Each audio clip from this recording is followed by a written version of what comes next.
अगर नबी की शान पर हमला हो तो आपका खून खौल जाना चाहिए, आपके जज्बात भड़क जाने चाहिए। मैं आपसे यह नहीं कहता आप कानून अपने हाथ में ले लें, आप कोई ऐसा काम करें जो कानून के खिलाफ हो, कतान नहीं। लेकिन हां, नबी का कोई बुरा भला कहा जाए और आपको कोई फर्क ना पड़े, आपके माथे पर कोई बल ना आए, इसका मतलब कि ईमान की गैरत आपके अंदर से निकल रही है मेरे साथ। अल्लाह के नबी का मकाम बहुत बड़ा है।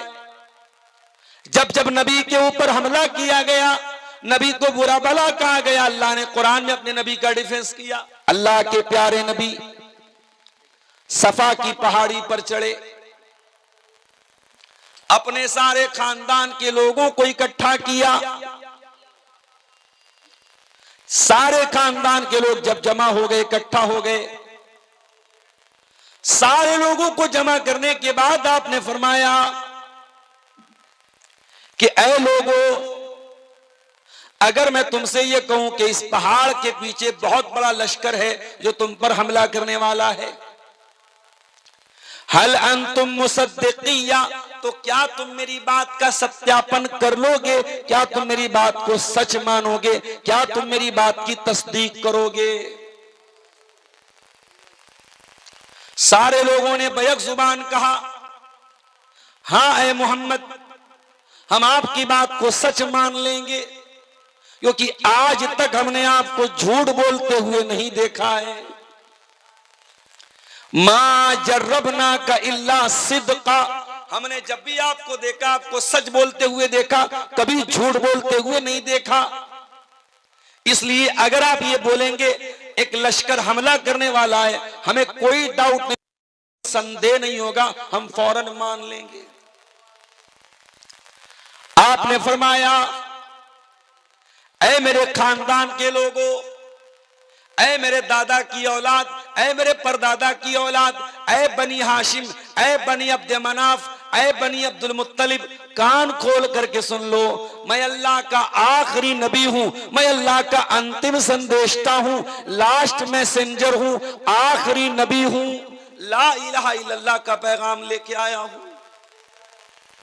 ये कलमा अपनी जबान से निकाल दो, एक अल्लाह की इबादत का इकरार कर दो, मैं गारंटी लेता हूं तुम कामयाब हो जाओगे।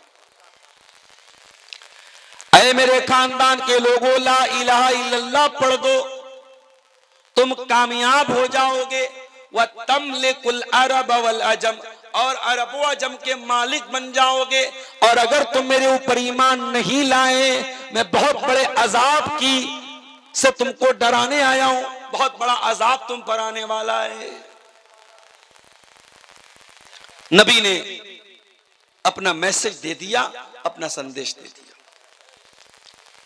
लोगों ने चुपचाप सुन लिया, लोग जाने लगे। उन्हीं में एक आपका चचा अबू लहब भी था। उसने कहा, तब्बन लका या मोहम्मद, ऐ मोहम्मद तेरे लिए बर्बादी हो, अलिहाजा जमातना, क्या तूने हमको इसीलिए यहां बुलाया था? इस्लाम के रास्ते में सबसे पहला रोड़ा अटकाने वाला और नबी अकरम की दावत पर सबसे पहला हमला करने वाला अगर कोई था तो आपका चचा अबू लहब था। इसीलिए अल्लाह ताला ने कुरान की ये सूरत उतार दी, तब्बत यदा अबी लहब, ऐ मेरे नबी को गाली देने वाला, ऐ मेरे नबी को बुरा भला कहने वाला, और मेरे नबी के लिए ये जुमला इस्तेमाल करने वाला कि ऐ मोहम्मद सल्लल्लाहु अलैहि वसल्लम आप तबाह हो जाएं, ऐ अबू लहब तूने मेरे नबी को इतना बुरा कहा, कान खोल के सुन ले, अब तेरे बारे में कुरान की आयतें उतारूंगा जो कयामत तक पढ़ी जाएंगी। नबी के दुश्मन तो बहुत सारे थे, मगर किसी और दुश्मन का नाम लेके कुरान करीम में कंडेम नहीं किया गया है। अगर किसी दुश्मन का नाम लिया गया है, नबी के किसी दुश्मन का, तो अबू लहब का लिया गया है। अच्छा, ये अबू लहब था कौन? ये नबी का चचा था। इसका नाम था अब्दुल उज्जा, और ये बहुत गोरा चट्टा था, बहुत खूबसूरत था, बहुत हैंडसम था। अरबी जबान में लहब बोलते अंगारे को। इतना सुर्ख रंग था उसके चेहरे का, इतना गोरा चट्टा था, उसको अबू लहब बोलते थे, अंगारे का बाप। बहुत पैसे वाला भी था और बहुत बड़े खानदान का भी था, अल्लाह के नबी के खानदान का था। अब्दुल मुत्तलिब का बेटा था, हाशिम का पोता था, कुरैश खानदान का था। यानी इसका मतलब यह हुआ कि अबू लहब के पास वो सब कुछ था जो आमतौर से दुनिया में लोग तमन्ना करते हैं। भाई आदमी दुनिया में 3 चीजें चाहता है, इज्जत मिल जाए, दौलत मिल जाए, खूबसूरती मिल जाए। अबू लहब के पास इज्जत भी है, दौलत भी है, खूबसूरती भी है, बहुत बड़े खानदान का है, अल्लाह के प्यारे नबी के खानदान का है, चचा है नबी का। खूबसूरत इतना है कि अबू लहब कहा जाता है उसको, और दौलत बहुत थी उसके पास, और 3 बेटे भी थे, जवान बेटे। लेकिन उसकी जिंदगी का एक ही मकसद था, अल्लाह के प्यारे नबी को तकलीफ पहुंचाना। हज का सीजन आता था, दूर दूर से लोग हज करने मक्का में आते थे। अल्लाह के नबी मक्का के बाजारों में जाते थे, हाजियों का हाथ पकड़ के उनको तौहीद की दावत देते थे, इस्लाम के बारे में समझाते थे, अपनी रिसालत के बारे में बताते थे।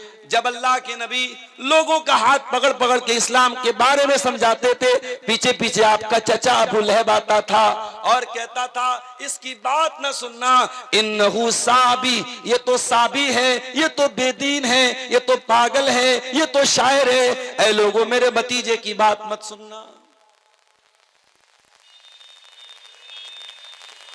लोग आकर के पूछते कि ये जो अपने आप को नबी कह रहे हैं, ये कौन है जो इनकी तरदीद कर रहा है, कौन है जो इनकी बात को गलत कह रहा है? पता चलता कि चचा है। जब ये पता चलता कि चचा है तो लोग कहते चचा तो भतीजे को ज्यादा जानता है, अगर चचा की नजर में ये गलत है तो इसका मतलब कि ये सही नहीं है। एक बात बोलूं, इंसान दुनिया में दुश्मन से हार सकता है, दुश्मन से जीत सकता है, अपनों से जीतना बहुत मुश्किल है। वो एक शेर है कि हमें तो अपनों ने है लूटा, गैरों में कहां दम था, कश्ती हमारी डूबी, पानी जहां पे कम था। और अरबी का एक शेर है, वह जुल्म ज़विल क़राबती अशद्दु मज़ाज़तन अलन नफ्स मिन वक़्तिल हिसामिल मुहन्नदी, कि जब अपना कोई करीबी हमला करता है तो ज्यादा तकलीफ होती है। अबू लहब नबी का चचा था, नबी चाहते तो पलट के जवाब दे सकते थे, लेकिन चूंकि चचा का दर्जा बाप के बराबर है, अल्लाह के प्यारे नबी ने फरमाया, अल अम्मु सिनउर अम्मुर रजुल सिनउ अबी, इंसान का चचा उसके बाप के बराबर होता है। चचा का एक मर्तबा होता है, इसलिए बच्चों को के दिलों में चचा का और बड़े अब्बा का, ताया का एहतराम पैदा करो। हमारे यहाँ जब से नया कल्चर आया है, चचा को भी अंकल बोला जाता है, खालू को भी अंकल बोला जाता है, मामू को भी अंकल, सब अंकल हो गए। सारे अंकलों में एक अंकल वो भी है जो आपका भाई है और आपके बच्चों का चचा है या आपके बच्चों का ताया है, उसका दर्जा बहुत बड़ा है। अल्लाह के नबी ने फरमाया चचा बाप के बराबर होता है। नए कल्चर में सब आंटी हैं, खाला भी आंटी, मामी भी आंटी, चची भी आंटी, सब आंटी हैं। लेकिन ये बात याद रखो, सारी आंटियां एक तरफ हैं और मां की बहन का दर्जा, जिसको खाला बोलते हैं, आपके यहां भी खाला ही बोलते होंगे, कहीं की मौसी बोलते हैं। खाला या मौसी जो होती है, अल खालतु बिमंजिलतिल उम, अल्लाह के नबी ने फरमाया खाला मां के बराबर होती है। नबी जवाब दे सकते थे, चचा था। मेरे नबी तो वैसे भी गाली का जवाब गाली